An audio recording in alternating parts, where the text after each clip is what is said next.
Jamaah itu adalah al-irtibatul hasil, yaitu hubungan atau relasi al-hasil yang terdapat atau yang ajak baina sholatil imami wal makmum, di antara sholat imam dan makmum ya. Jadi yang namanya sholat berjamaah itu antara imam dan makmum selalu ada irtibat, ada hubungan, ada relasi gitu, yang tidak boleh putus. Sebab ketika makmum umpamanya dia muparokoh, berarti hubungan itu terputus ya, tidak lagi menjadi al-irtibatul hasil ya, al-irtibatul hasil. Kemudian waqad syar'a Islam mu'iddata munasabatin wa liqa'atin ijtima'iyyatin bainal muslimin li'adain ibadati fi awqatin ma'lumah. Jadi agama Islam yang kita anut ini ya telah mensyariatkan sejumlah hubungan sosial ya di antara kaum muslimin, diada istibadah dalam menunaikan ibadah fi awqatin ma'lumah, pada waktu-waktu yang sudah dimaklumi. Jadi kalau kita perhatikan dalam praktek ibadah kita itu ada ibadah yang erat kaitannya dengan hubungan sosial. Jadi lihat liqa'at ijtimaiyah, hubungan sosial. Ya. Dan ini ada beberapa ya. Di situ saya tuliskan yang pertama adalah ada sholawatil khamsi fil yaumi wal laila, yaitu pelaksanaan sholat yang 5 waktu satu hari satu malam ya. Ini namanya ibadah harian. Ketika dilakukan secara berjamaah, maka itu merupakan liqa'ah ijtimaiyah ya, jadi membangun hubungan sosial. Nah, kayak kita di sini gitu kan ya, kita namanya berjamaah ya, tegur sapa dan sebagainya, itu namanya kan liqa'ah ijtimaiyah ya. Ada lagi yang mingguan, yaitu pelaksanaan sholat Jumat, itu mingguan. Jadi per pekan kita bertemu semuanya ya dalam liqa'ah ijtimaiyah. Kemudian ada lagi yang dalam 1 tahun 2 kali kita bertemu, yaitu pada sholat Idul Fitri dan Idul Adha ya, itu dilaksanakan secara berjamaah. Kemudian ada yang setahun sekali, bukan hanya satu kampung, bukan hanya satu kota, tapi ini kumpulan dari kaum muslimin seluruh dunia, yaitu ketika pada tanggal 9 ya mereka berkumpul di padang Arafah. Maka terjadi pertemuan, terjadi liqa'ah ijtimaiyah ya, hubungan sosial. Itu boleh jadi kita ya bertemu dengan muslim yang berasal dari negara lain, itu ya, kita bisa berkenalan di situ. Nah ini Allah mensyariatkan dalam ibadah itu ternyata ada kaitannya dengan hubungan sosial ya. Nah makanya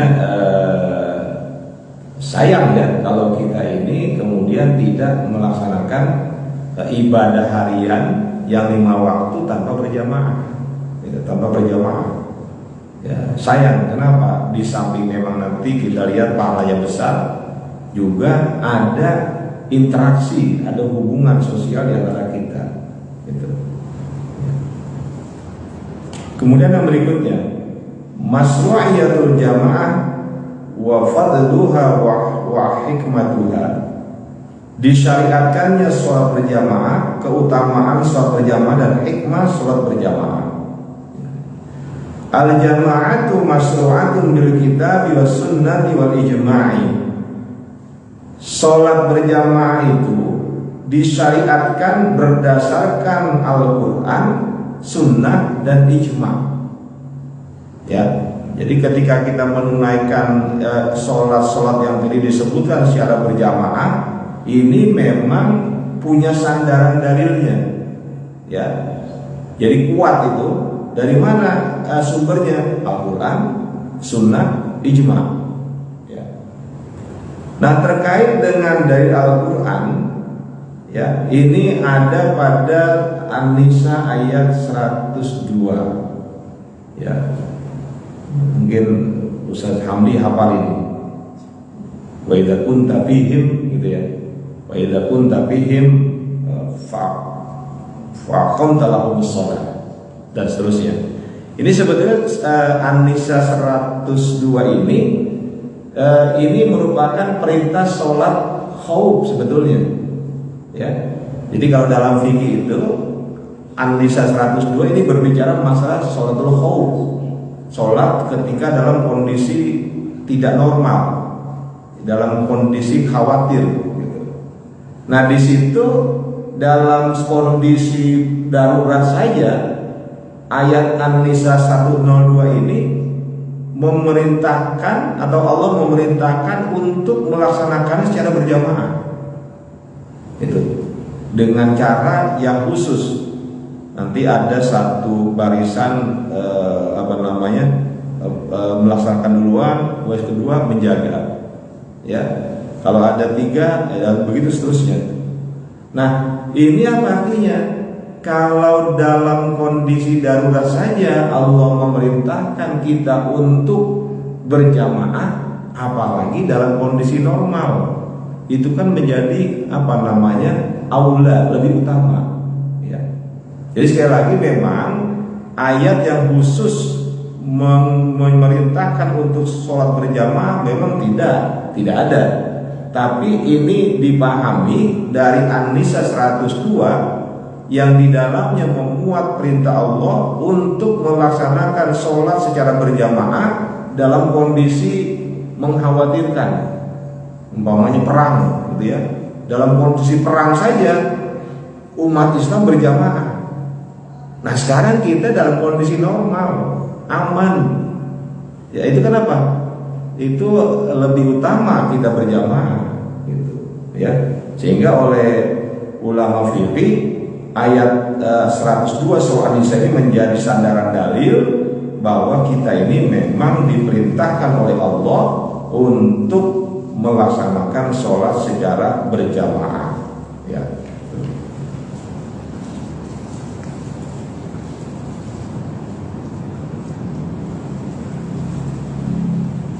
Sedangkan dalil sunnah, ya, dalil sunnah ini hadis yang sudah kita kenal betul, ya, terkait dengan fadilah sholat berjamaah, di mana Rasul mengatakan sholatul jamaati afdalu min sholatil fardhi.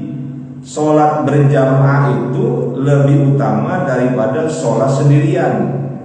Bisa ba'in wa isrina darajah, ya, yaitu di mana kelebihannya daripada sholat sendirian? 27 derajat. Wa bi riwayatin ukhra, ya, bi khamsin wa isrin darajat, 25 derajat. Ya. Jadi ketika kita sholat sendirian, ya, dengan orang yang sholat berjamaah itu jauh sekali perbedaannya, ya. Jadi Nabi mengatakan 27 derajat. Pemahaman kita mungkin 27 derajat seperti anak tangga, enggak begitu, ya. Itu 27 derajat kalau kata Abdullah bin Abbas, 1 derajat ke derajat berikutnya itu perjalanan 500 tahun. Ya, jadi betapa luar biasanya, gitu ya. Jadi perjalanan pada interval 1 derajat ke derajat yang lain itu perjalanan 500 tahun.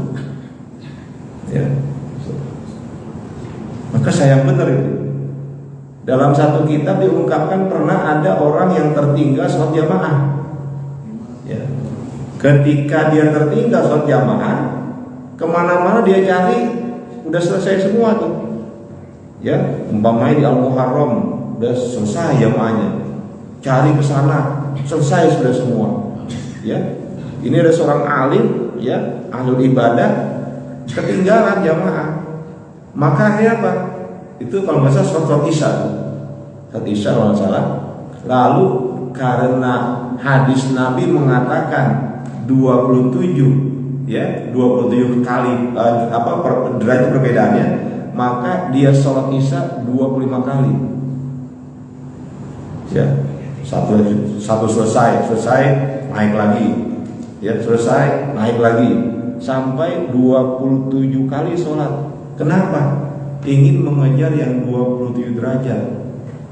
Ternyata ketika dia tidur, ya, itu dia naik kendaraan kuda yang tertinggal dari yang lain, ya, dikejar sedapat mungkin, itu nggak bisa, ya. Itu menggambarkan apa namanya, walaupun kita, ya, melaksanakan sholat umpamanya seperti orang alim tadi, orang ahli ibadah tadi melakukannya, itu tetap tidak bisa menyamai sholat berjamaah, ya. Ada dalam satu kitab lain begini, ini Ibnu Qudamah yang nulis, ya. Ibnu Qudamah, beliau namanya kitabnya Minhajul Qasidin. Beliau gini, dia baca apa? Dalam satu kesempatan ada sahabat, kalau nggak Sayyidina Umar, gitu ya. Beliau tertinggal sholat jamaah asar, ya, tertinggal sholat jamaah asar karena mengurus perkebunan kurmanya. Kemudian ketika beliau datang ke masjid sudah habis, ya, udah gak ada jamaah. Begitu kecewanya beliau tertinggal satu kali sholat berjamaah, maka apa yang dilakukan? Beliau mewakafkan kebun kurmanya, karena dia mengatakan karena kebun inilah saya jadi tertinggal sholat berjamaah, ya. Jadi apa ya, seperti itu kesadarannya, gitu ya. Kalau kita kan ya biasa aja, ya biasa aja gitu, nggak ikut jamaah ya biasa aja, nggak ada rasa nggak ada rasa nyesal gitu, menyesal nggak ikut berjamaah, ya, gitu. Ini memang kualitas kita ya berbeda barangkali, ya. Kemudian dalil yang ketiga, landasan yang ketiga adalah ijma'. Ini ijma' siapa? Ijma' sahabat. Faqad ajma'a sahabatu ala masru'iyyatiha ba'dal hijrah. Semua sahabat Rasul sepakat tentang disyariatkannya sholat berjamaah setelah hijrah, ya. Berarti tidak ada satupun sahabat yang berbeda pendapat, ya. Ini kan sesuatu yang kan ada beberapa hal yang sahabat berbeda-beda pendapatnya. Tapi kalau terkait dengan sholat berjamaah, tidak ada satu sahabat Nabi pun yang berbeda pendapat tentang disyariatkannya sholat secara berjamaah.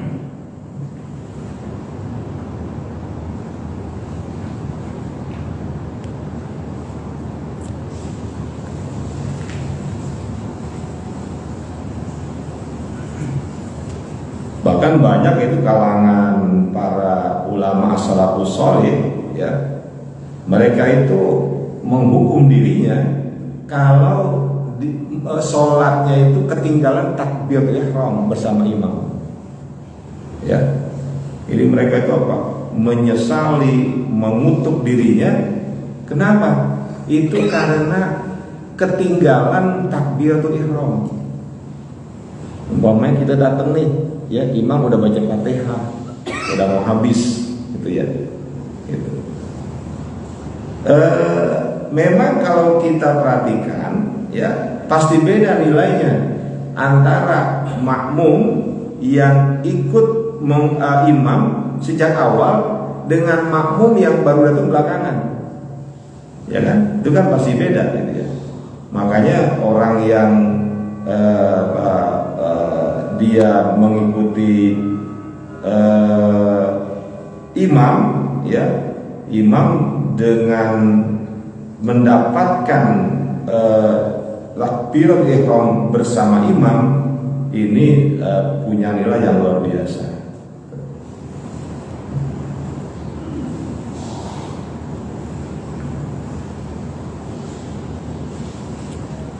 Sampai-sampai gini, orang-orang yang mengutamakan sholat berjamaah, ya, Rasul mengatakan basyiril masyain bil zulmi ilal masajid bin nurit tam yaumal qiyamah. Berikan kabar gembira kepada orang-orang yang berjalan, ya, di saat gelap, ya, menuju masjid.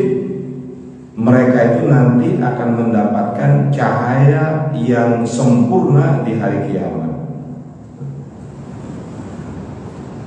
Oke, para jemaah yang saya hormati, kemudian penulis kitab ini yaitu Profesor Dr. Wahbah Az-Zuhaili, beliau mengatakan wa akadul jamaati fi ghairil jumu'ah, perintah melaksanakan sholat berjamaah yang paling kuat setelah atau selain Jumat.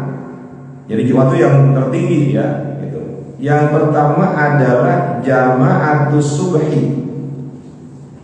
Jadi kalau ada orang, ya, dia menunaikan sholat subuh secara berjamaah, ini merupakan tingkatan yang terbaik. Gitu. Tsummal isya, ya, kemudian jamaah isya. Sumal asri, kemudian jamaah asar, ya, ini merupakan landasan dari hadisnya Abu Hurairah,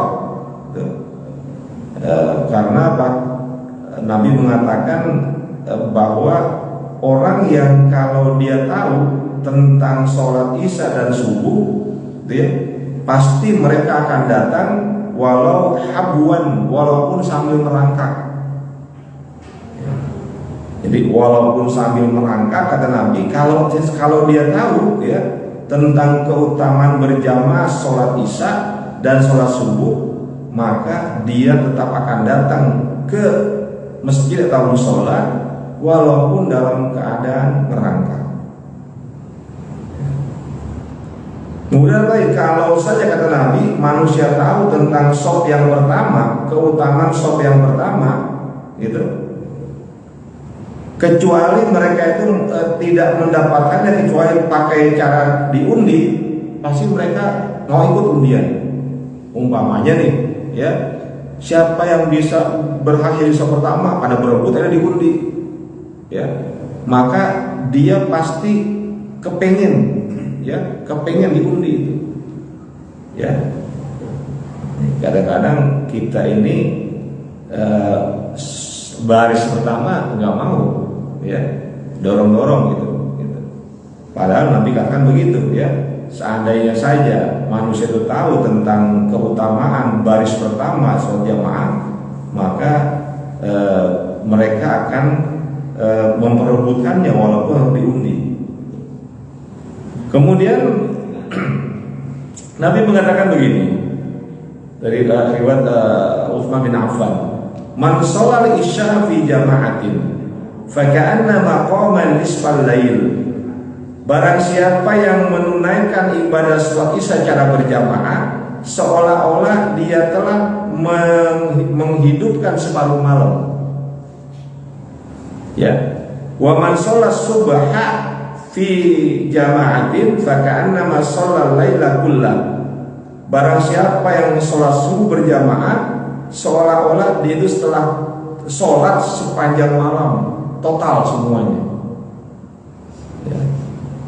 Nah ini begitu utamanya sholat isya dan sholat subuh.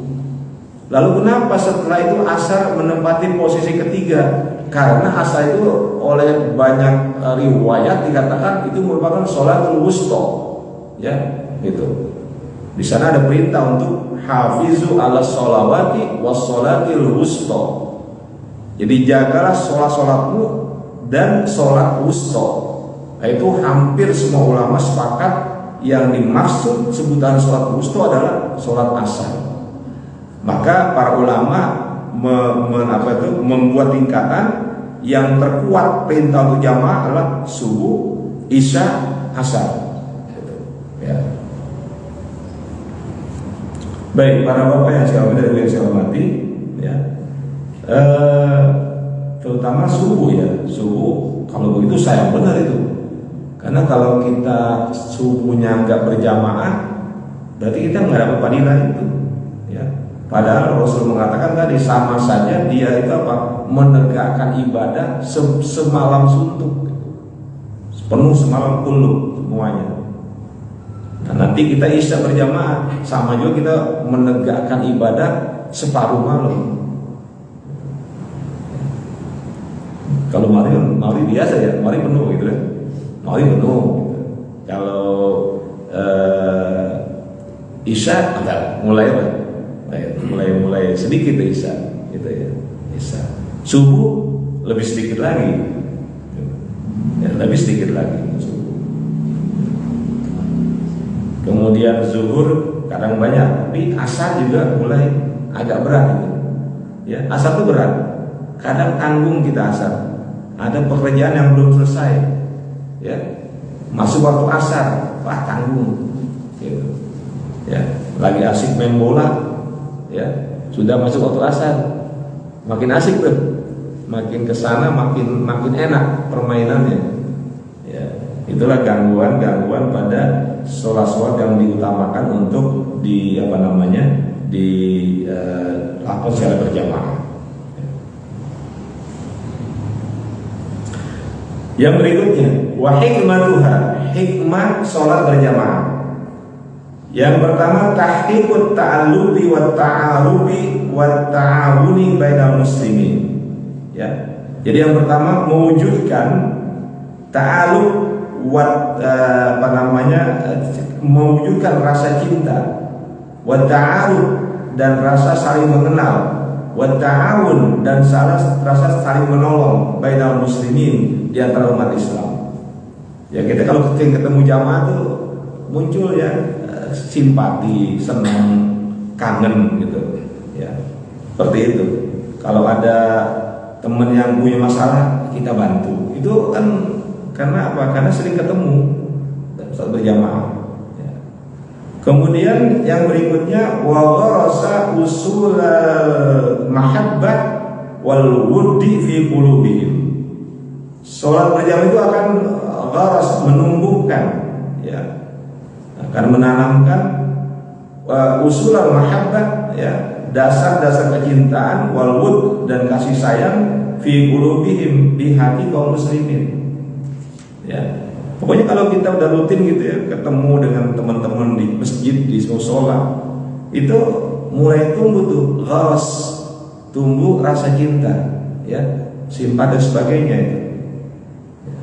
Sehingga kemudian yang berikutnya wa is'aruhum bi annahum ikhwatun mutasawuna mutadhaminuna fis sarra wa dharra, akan menimbulkan rasa kepada mereka rasa bahwa mereka itu bersaudara, ya, seperti saudara kandung, ikhwah. Kan ada ikhwah, ada ikhwan. Kalau ikhwah itu saudara kandung, kalau ikhwan saudara yang nggak ada kaitan dengan darah, ya. Nah, ini ikhwah yang muncul bukan ikhwan tapi ikhwah. Kita seperti saudara-saudara, seperti kakak, seperti adik, gitu ya. Itu. Makanya kalau lihat di surah Al-Hujurat itu, di Al-Hujurat ada ayat apa? Innamal mu'minuna ikhwatun. Ya, sesungguhnya semua kaum beriman adalah saudara. Ya, itu. Maka kalau kita nggak pantas gitu ya, berbeda pendapat kemudian ribut gitu, berkelahi, nggak pantas. Ya. Itu. Kenapa? Karena Allah menyebut kita ikhwah. Ya, ikhwah.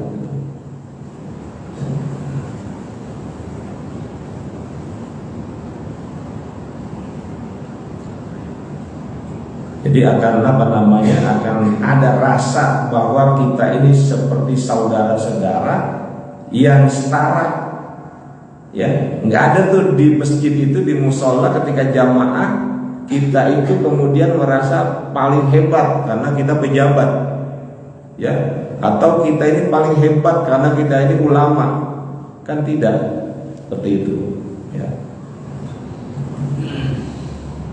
Jadi semua apa? Mutasawuna, setara, gitu ya.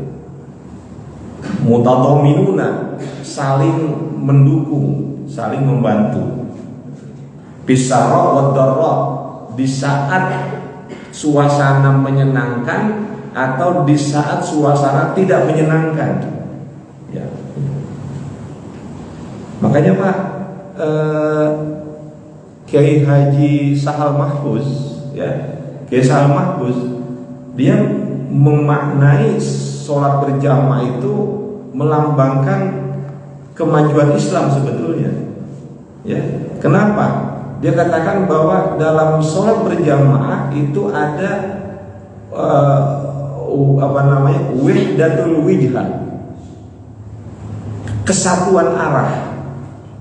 Semua orang yang berjamaah itu sholatnya menghadap ke kiblat. Itu namanya wahdatul wijhah. Ya, nggak ada yang ke sana, semua satu arah. Berarti apa? Umat Islam harus satu visi. Harus punya satu visi, satu pandangan, gitu. Yang kedua, kata Kiai Sahal Mahfuz, dalam sholat jamaah itu ada wahdatul lughah, kesatuan bahasa. Semua seragam pakai bahasa Arab.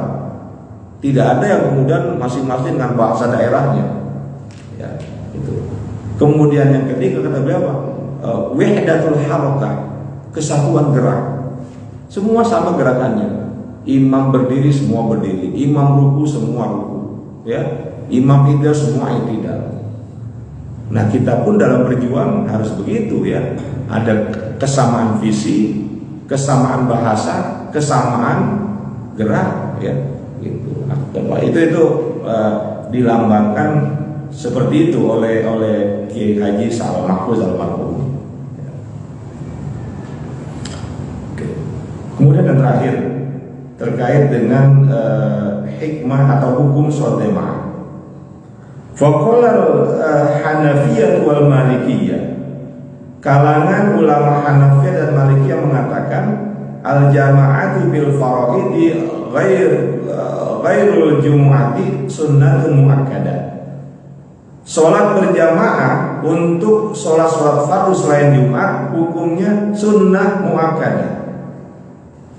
Lirijali, untuk kalangan laki-laki, al-aqilina, yang sempurna akalnya, al-qadirina, yang mampu alaiha, untuk berjamaah, ya. Ini menurut ulama Hanafiyah Malikiyah, sholat berjamaah sunnah muakkadah. Kadang-kadang kita kan memaknai sunnah, ya dulu kan begitu kita ajarin.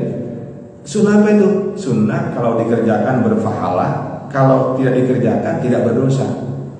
Akhirnya kita meremehkan sunnah, ya. Kenapa? Oh, nggak dosa gitu ya, sunnah gitu kan. Sebetulnya mesti diganti definisinya. Apa itu sunnah? Bila dikerjakan berpahala, kalau ditinggalkan rugi. Kan gitu, rugi kan? Gitu. Harusnya seperti itu, ya. Jadi dikerjakan berpahala, kalau tidak dikerjakan rugi. Ini walaupun menurut Hanafiyah Malikiyah sunnah muakkadah, tapi mereka berarti bukannya meremehkan sholat berjamaah. Oke. Kemudian Imam Syafi'i, kalangan Syafi'i apa? Kalangan Syafi'i mengatakan hukum sholat berjamaah adalah fardu kifayah. Fardu kifayah. Berarti kalau sudah ada yang melaksanakan sholat berjamaah, maka dia sudah sudah mengangkat yang lain. Umpamanya di sini warga komplek sudah dilaksanakan sholat berjamaah, sementara dia tetap di rumah tidak berjamaah, ya dia nggak dosa. Dia nggak dosa, kenapa? Itu fardu kifayah. Kalau sudah ada yang melaksanakan, yang lain gugur kefarduannya, kan begitu. Ya. Kemudian yang terakhir Imam Ahmad bin Hanbal, beliau mengatakan sholat berjamaah hukumnya wajib. Makanya di Mekah itu, Mekah Madinah, mereka kan pakainya Hambali. Kayak Imam Ahmad kalau udah waktu masuk, udah semua tutup, toko tutup, semua tinggal menuju masjid semuanya. Ya, kenapa? Karena sholat berjamaah hukumnya fardu ain, ya, kewajiban individu. Berarti kalau nggak dikerjakan berjamaah dosa, ya, karena dia bukan fardu kifayah, tapi fardu ain menurut pemahaman mazhab Imam Ahmad bin Hanbal, ya. Saya kira ini untuk bagian pertama dari sholat berjamaah, ya. Nanti kita akan bahas yang lebih lebih luas lagi, ya. Bagaimana perempuan jamaah ke masjid apa enggak, gitu ya. Itu nanti yang kita bahas itu. Kemudian bagaimana jamaah itu boleh enggak tikror berulang-ulang, jamaah selesai satu masuk lagi jamaah lagi, ya. Kemudian selesai ada yang lain lagi jamaah lagi. Nah itu bagaimana itu? Bab ada juga yang mengatakan enggak, jamaah cuma satu kali. Setelah itu selesai udah. Maka ketika ada yang datang lagi sendiri-sendiri. Ada yang begitu, nanti kita lihat pandangan masing-masing, ya, tentang sholat berjamaah. Nah ini